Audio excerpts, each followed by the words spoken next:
título da palestra é a transição na cadeia de valores da engenharia, se de fato nós estamos preparados para isso. Quer dizer, essa transição de fato está ocorrendo, acho que todo mundo está sentindo que há um movimento de mudança sensível, sobretudo nas escolas de engenharia, para dar um novo paradigma para a introdução dessa disciplina muito importante para a tecnologia nacional, né? A agenda que nós vamos discutir aqui é dividida nesses 5 itens e eu sempre gosto de começar contando um pouco de história para ter um contexto de como as coisas aconteceram em função de como era no passado, né? Depois vamos discutir também as questões dos anos dourados da engenharia, uma época muito interessante, que quem já é mais velho vai se lembrar muito bem, e eu espero que aqueles que são jovens vão entender que de fato eram os anos dourados que nós tínhamos naquela ocasião. Aí nós passamos para a eterna discussão que existe entre o Oriente e o Ocidente, o Oriente adquirindo um protagonismo tecnológico que o Ocidente não esperava que isso viesse a acontecer, e enxergava o Ocidente apenas como alguém que vai fazer um produto, uma mão de obra barata, mas de fato isso não ocorreu, houve uma virada de mesa, vamos dizer assim, e de fato o Oriente passou a ser um protagonista tecnológico importante na nossa sociedade. Depois nós passamos para o contexto da indústria e da educação 4.0 e da educação e da indústria 5.0, e é justamente onde nós estamos agora em função dos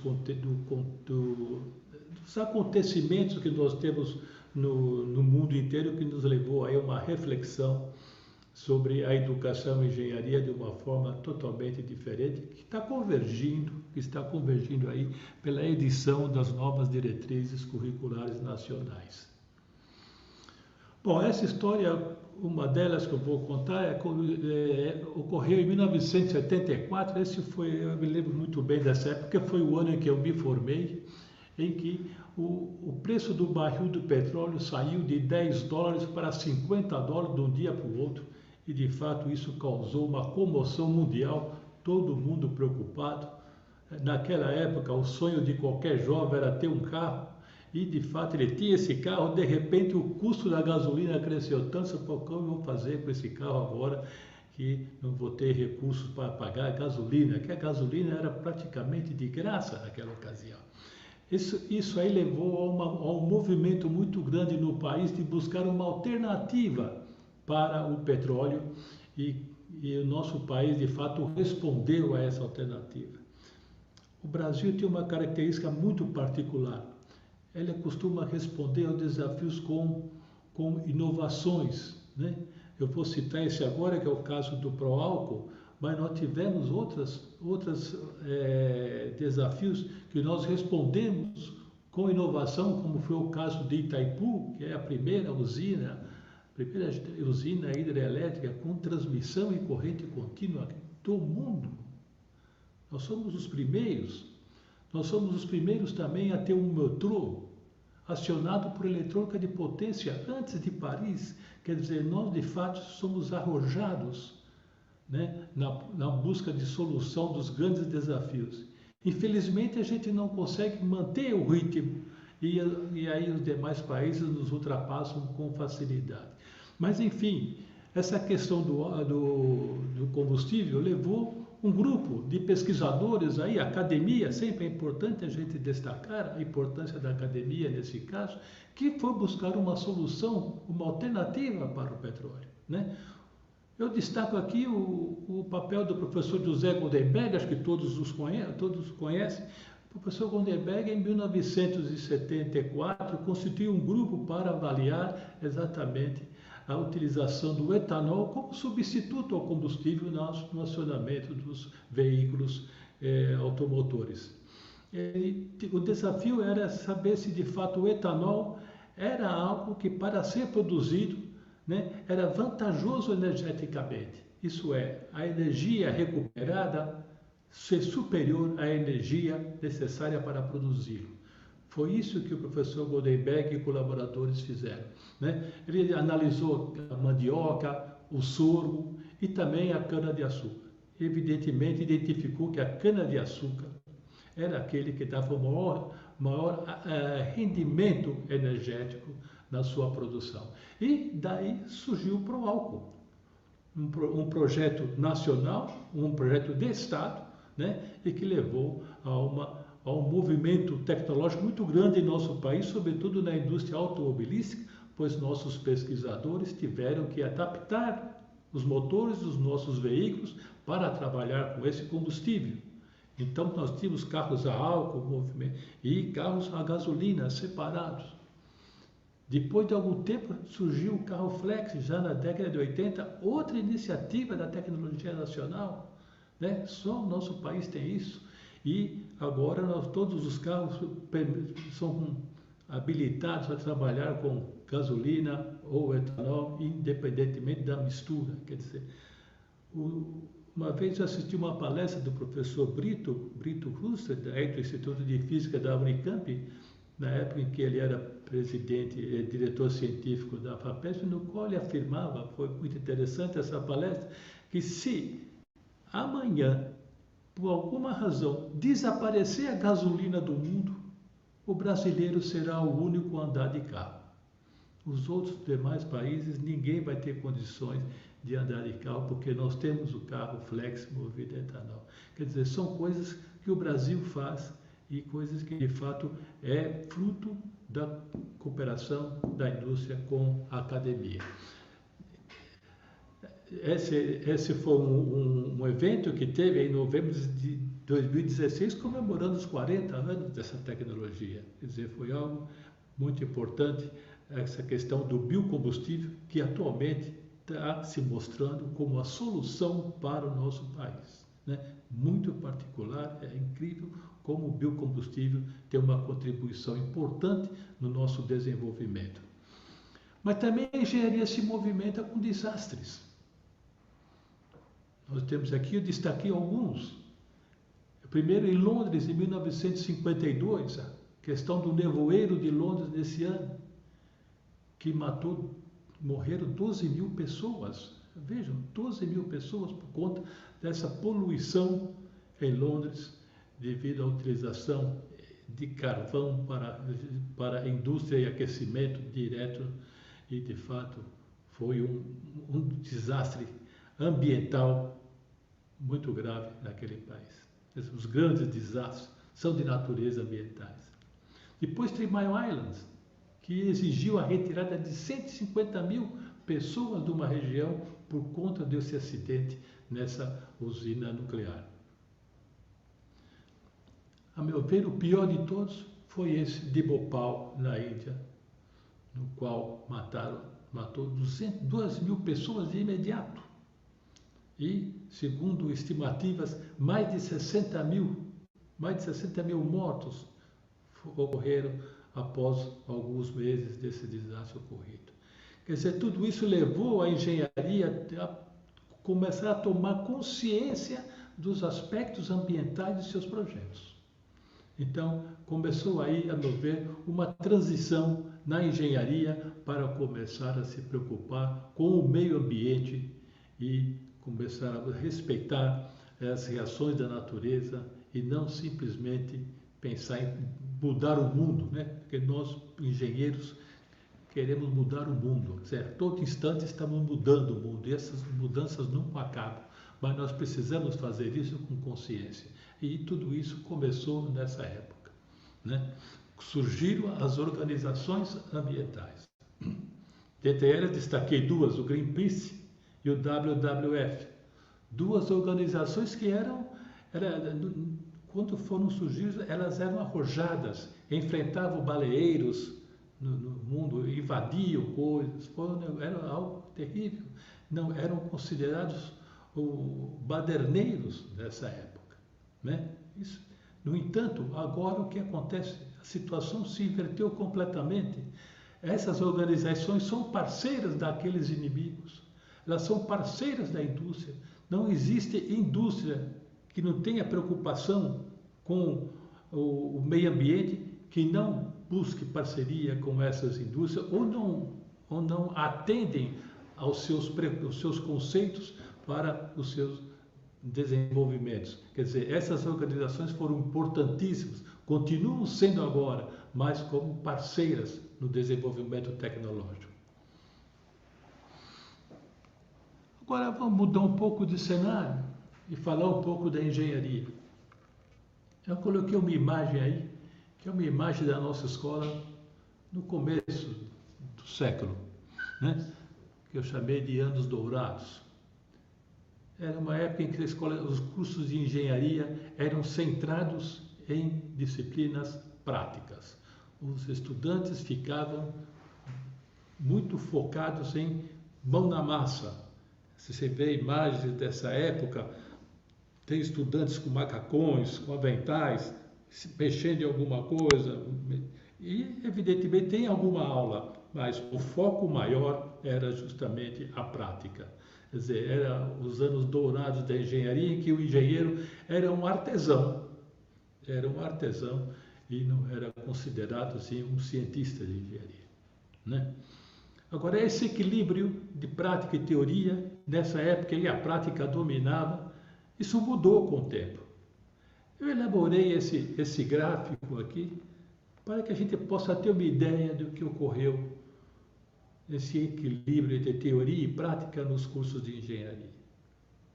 Nesse gráfico, nós temos no eixo horizontal a teoria, no eixo vertical a prática. São as cargas horárias de teoria e prática dos cursos de engenharia.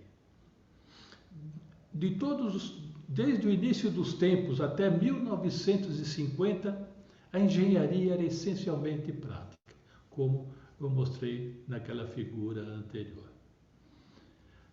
De 1950 a 1960, nesse intervalo de 10 anos, foram criadas as agências de fomento CAPES, CNPq, né?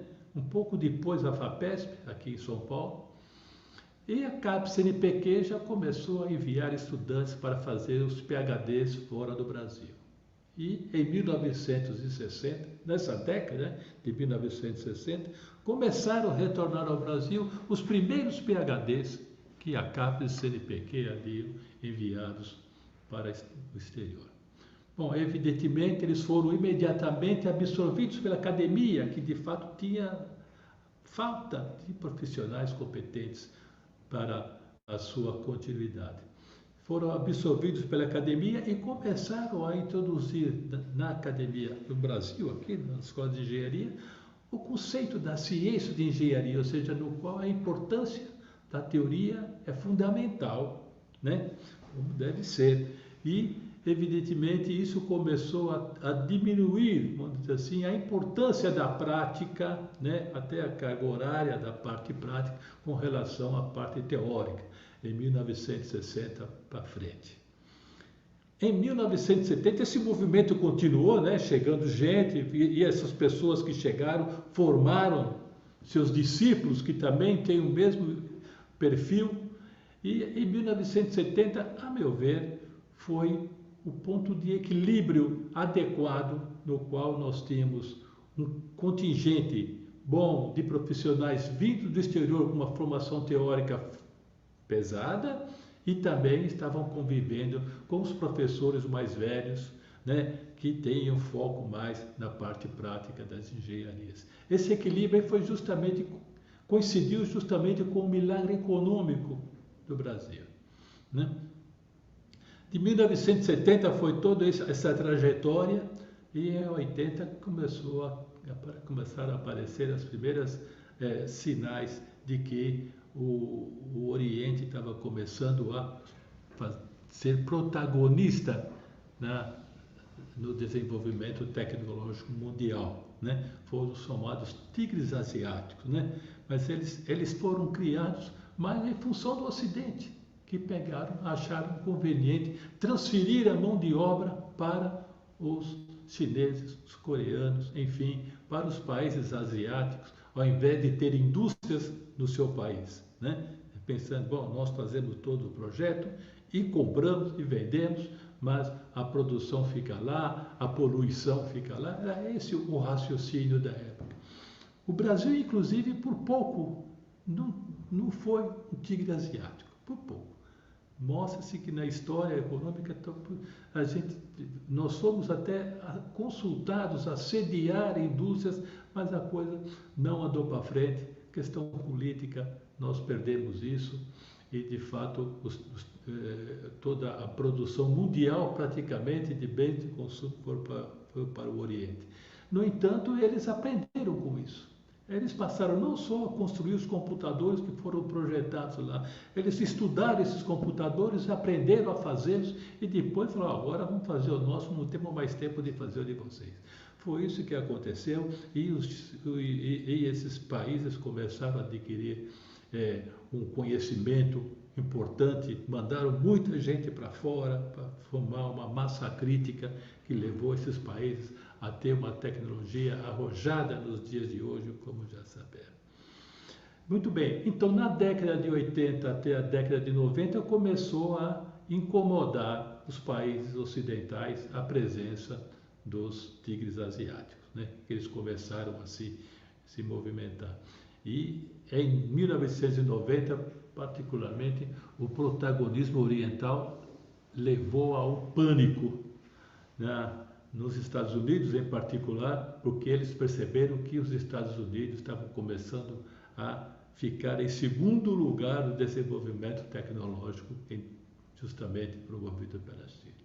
Aí, um trabalho importante que ocorreu nessa época para identificar esse problema, cujo objetivo era saber o que as escolas de engenharia não estão ensinando que deve ser revisto para que a gente volte a tomar a frente do desenvolvimento tecnológico do mundo. Esse trabalho foi realizado pela Boeing, uma empresa fabricante de aviões, né? Um trabalho muito bem sustentado, enorme, de fôlego, e esse trabalho da Boeing foi de fato o que disparou o processo de modificação de toda a engenharia do Ocidente, né?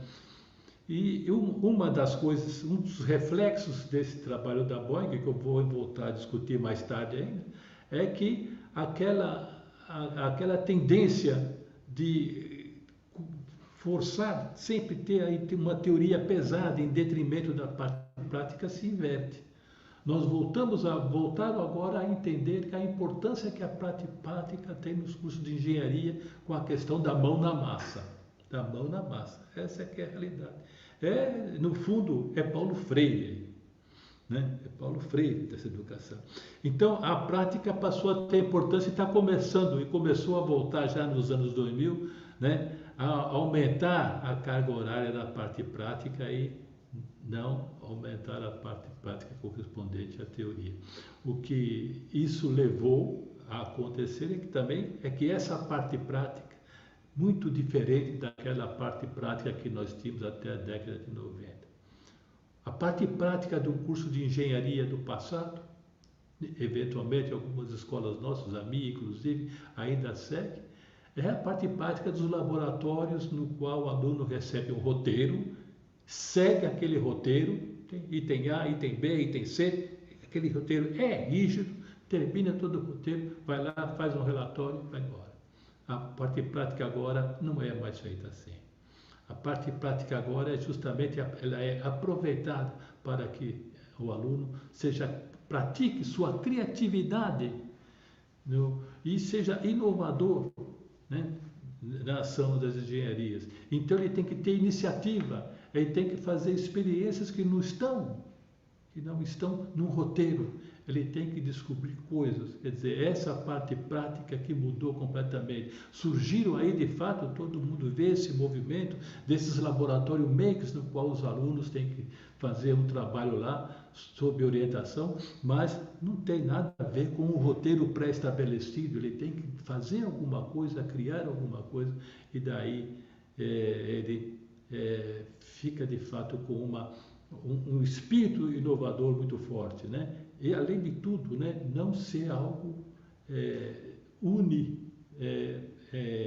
disciplinar, né?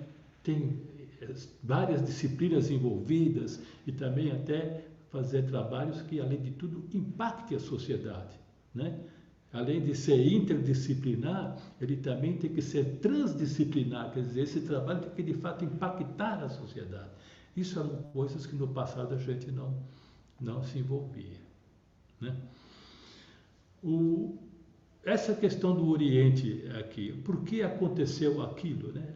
É interessante, é bom ter uma reflexão do porquê que o Oriente, né? Vou dar o exemplo aqui da Coreia, as coisas aconteceram desse jeito. Isso não é muito diferente do que ocorreu nos demais países daquela região. A Coreia, em 1970 até 74, ela tinha um PIB menor que o de Gana, da África. Titulava 6.000 engenheiros por ano.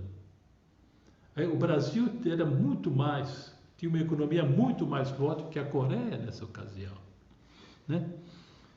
Mas o que aconteceu na Coreia também temos que levar em conta que era uma ditadura na ocasião. O ditador de plantão naquela ocasião convidou o grande cientista coreano, aquele que era o cientista mais famoso da Coreia, né, no mundo tecnológico, e o convidou para ser ministro da Ciência e Tecnologia da Coreia, no qual envolvia também a educação. Também ficou sob o bojo desse ministério. Foi o primeiro ministro de Ciência e Tecnologia do mundo, não existia até então. Esse cientista mudou completamente o perfil da educação coreana. Desde o ensino básico até o fundamental, e evidentemente daí foi para o superior, o foco é tecnologia. Então, todos os cursos têm um grande peso de ciências, e em todos os seus cursos isso enraizou na cultura coreana, e ele estabeleceu um plano de crescimento na formação de engenheiros, de modo que de 1975 até 1990, mais ou menos, ou seja, em 15 anos, de 6.000 engenheiros formados por ano, a Coreia titulou 80.000 engenheiros por ano.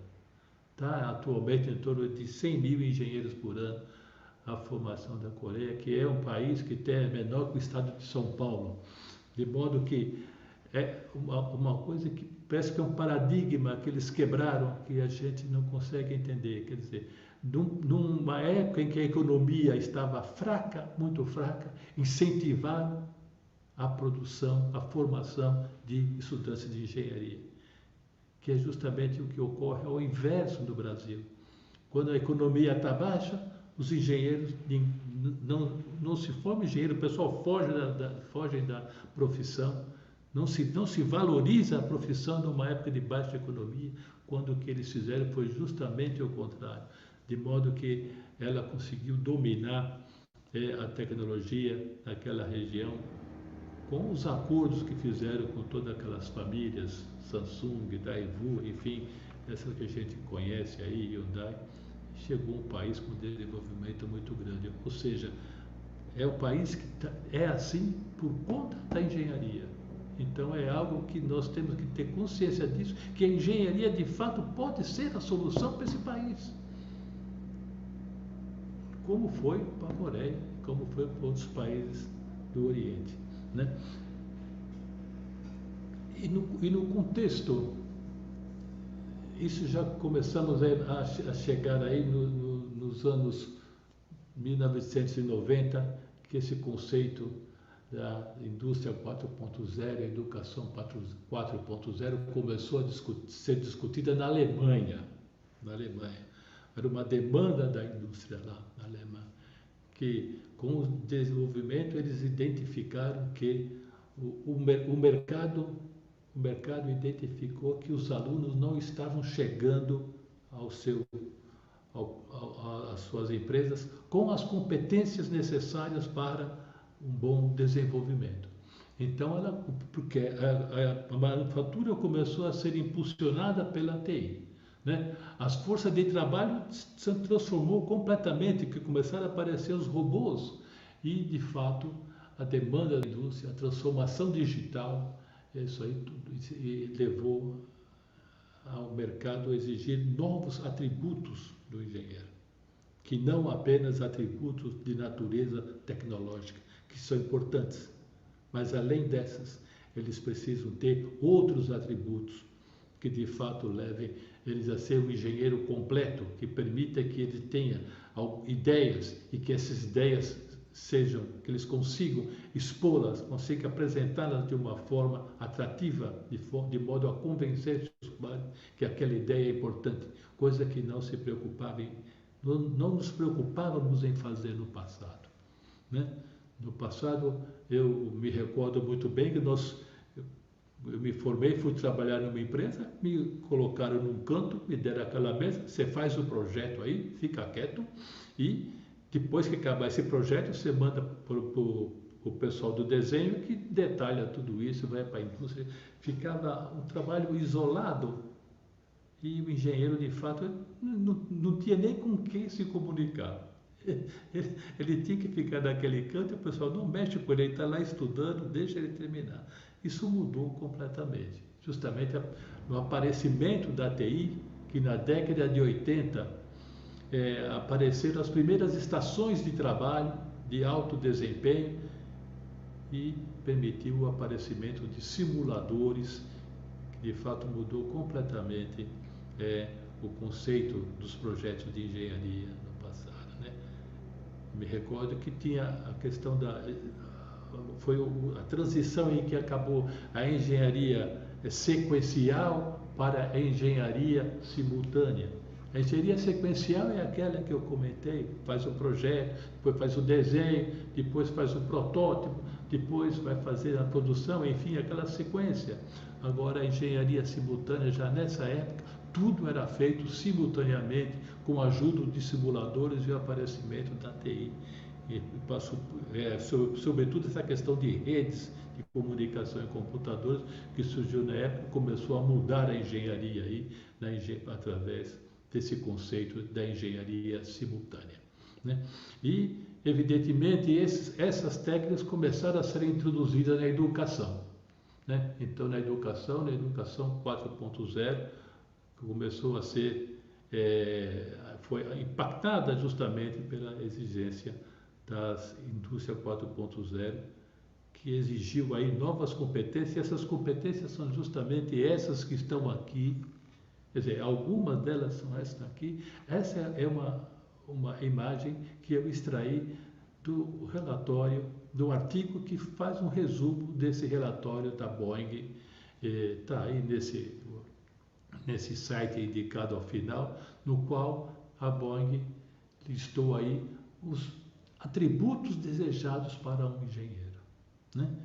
Evidentemente, a parte de entendimento da ciência da engenharia, matemática, física, TI, isso é fundamental, nós temos que manter isso. Isso tem que ter isso. Mas nós precisamos encontrar espaços para outras coisas, né? Uma das grandes preocupações do Brasil, sobretudo, é justamente a questão de projetos e a parte de manufatura. Os nossos engenheiros não saem com boa formação em projetos de engenharia. Na maioria das escolas, o único projeto que os alunos fazem é o projeto do seu TCC. Isso começou de algumas décadas para cá, mas no passado nem isso tinha. Não se fazia projetos. Tem escolas de engenharia agora na Europa, Estados Unidos, na própria Oriente, em que o aluno, durante o seu curso, ele participa de em torno de 20 projetos, que do começo ao fim, durante toda a sua formação, coisa que nós tínhamos deficiência em projetistas, né? Em pessoal de processo de manufatura também, outra deficiência que nós temos, né? Isso ainda temos, porque nós não conseguimos ainda cobrir essa lacuna aí de como dar uma experiência em processo de manufatura para todos os engenheiros, não apenas para o pessoal da produção que vive disso, mas todos eles, né? A questão multidisciplinar dos sistemas. Quer dizer, essa questão multidisciplinar nós sabemos já que ela evoluiu muito. Multidisciplinar entende-se aquele que conhece toda a região de sua disciplina. Eu que sou engenheiro eletricista, o engenheiro eletricista tem formação boa em sistema de potência, máquinas elétricas, eletrônica de potência, enfim, é um multidisciplinar. Agora, o interdisciplinar já começa a envolver outras disciplinas, mecânica, química, civil, enfim, todos. Então, essa visão interdisciplinar já transcende da nossa profissão. Os nossos alunos não têm facilidade de encarar um projeto com essa característica. E agora, o mundo inteiro está exigindo um projeto transdisciplinar, porque além de ser interdisciplinar, ele tem que impactar a sociedade. Ele tem que impactar a sociedade. O nosso reitor comentou na sua fala a questão do smartphone, né? O smartphone é um equipamento que, para a sua produção, exige algo em torno de 250 mil pessoas para chegar daquele produto até o smartphone.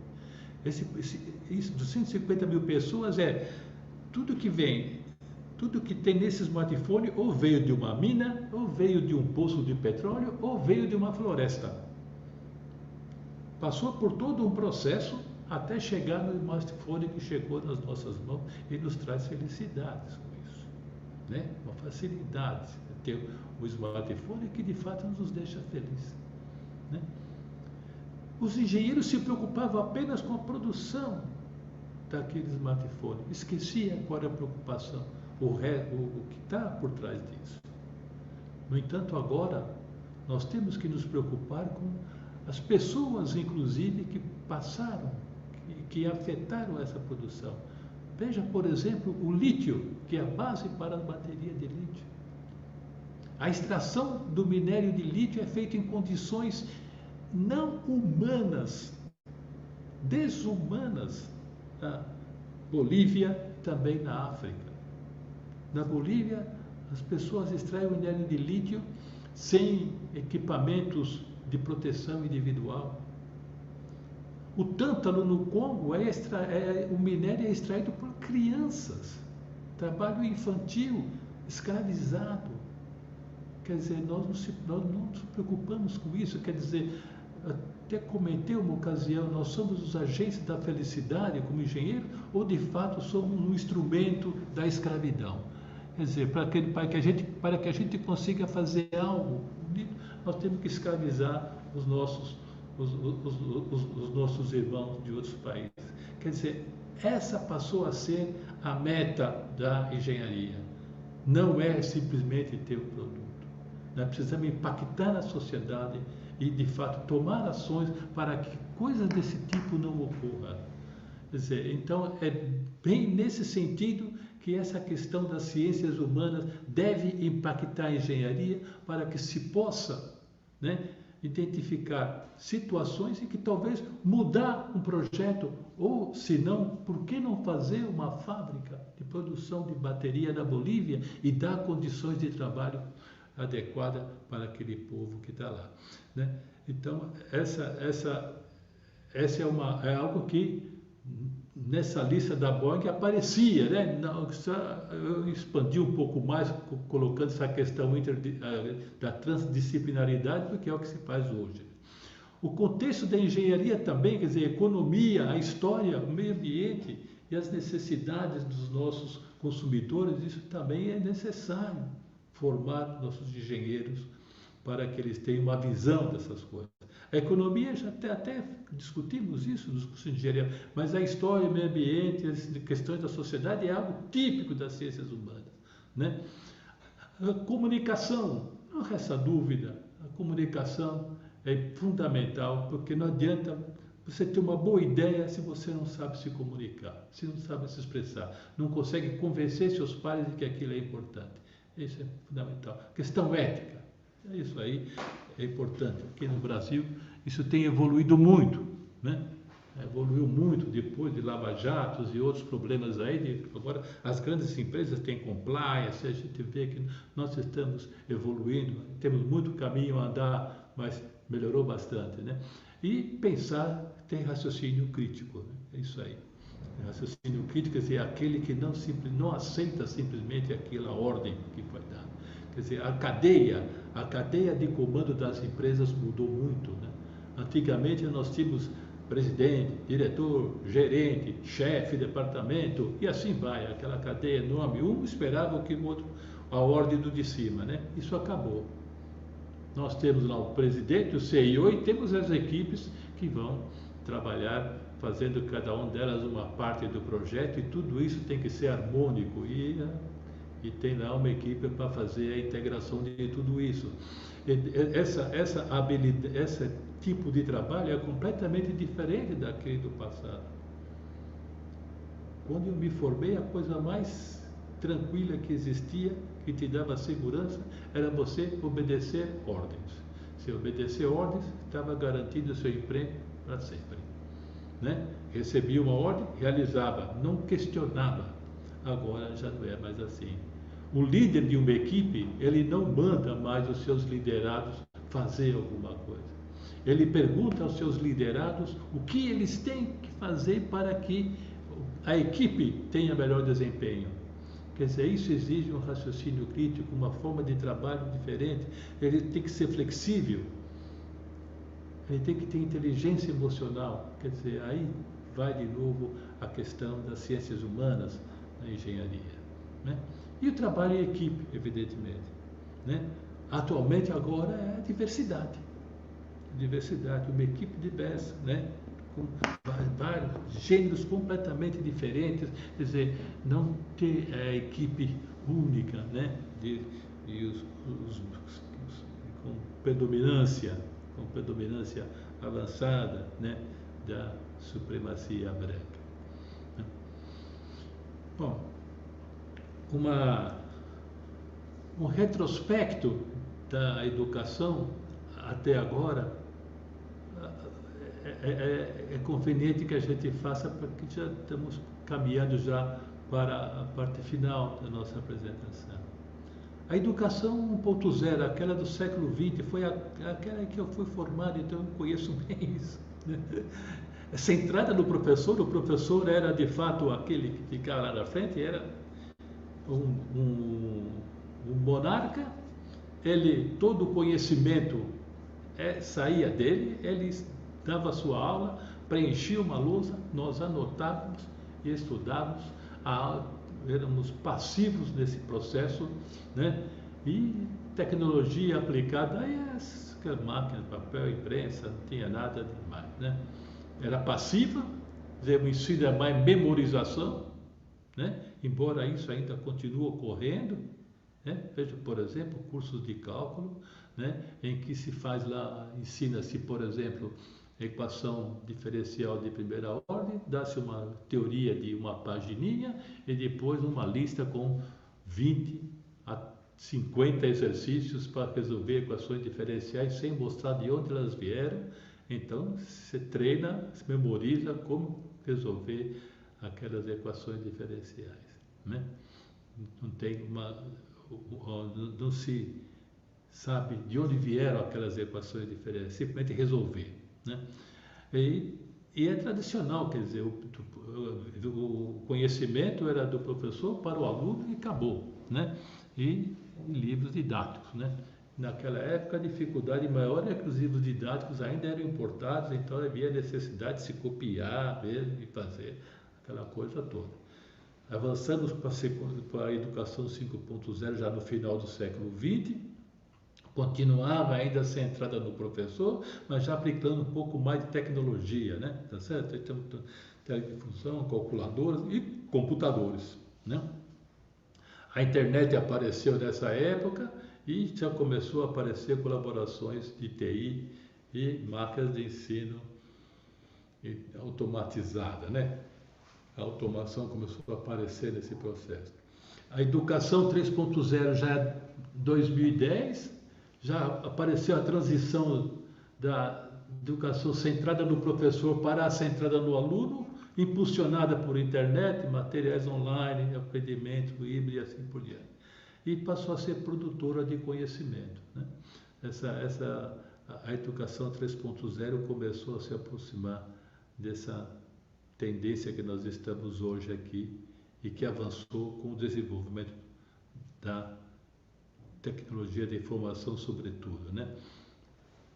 A 4.0 já após 2020, né? Quer dizer, é centrada no aluno e impulsionada por TI, produtora de inovação sem barreiras, aí é a questão daquela parte prática que eu comentei, aquela característica, e é mudada aí por inteligência artificial, que é a grande ferramenta que surge agora, que é muito útil aqui para nós engenheiros trabalharmos, né?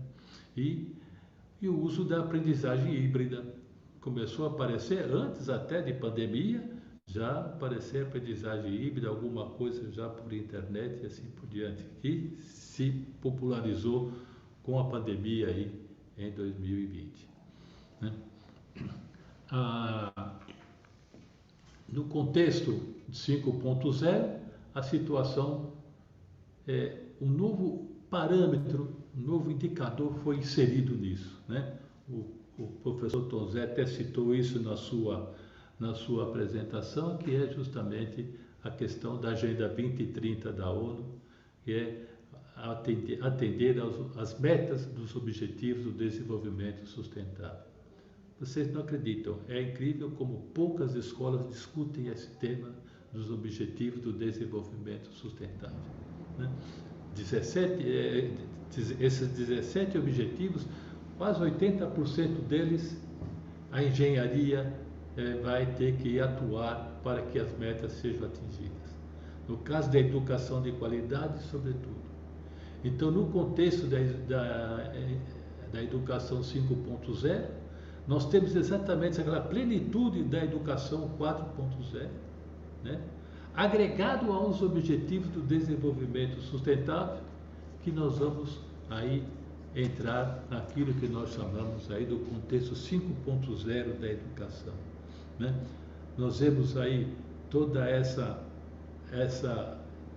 conceituação embasada em 3 pilares, que é a questão ambiental, o impacto da sociedade, né? E como gerir todo esse sistema para mantê-lo sustentável, né? É o famoso ESG, acho que todos vocês já conhecem isso, e o ESG faz as empresas de fato se preocupar com a sociedade e verificarem que não adianta querer ganhar muito dinheiro em pouco tempo.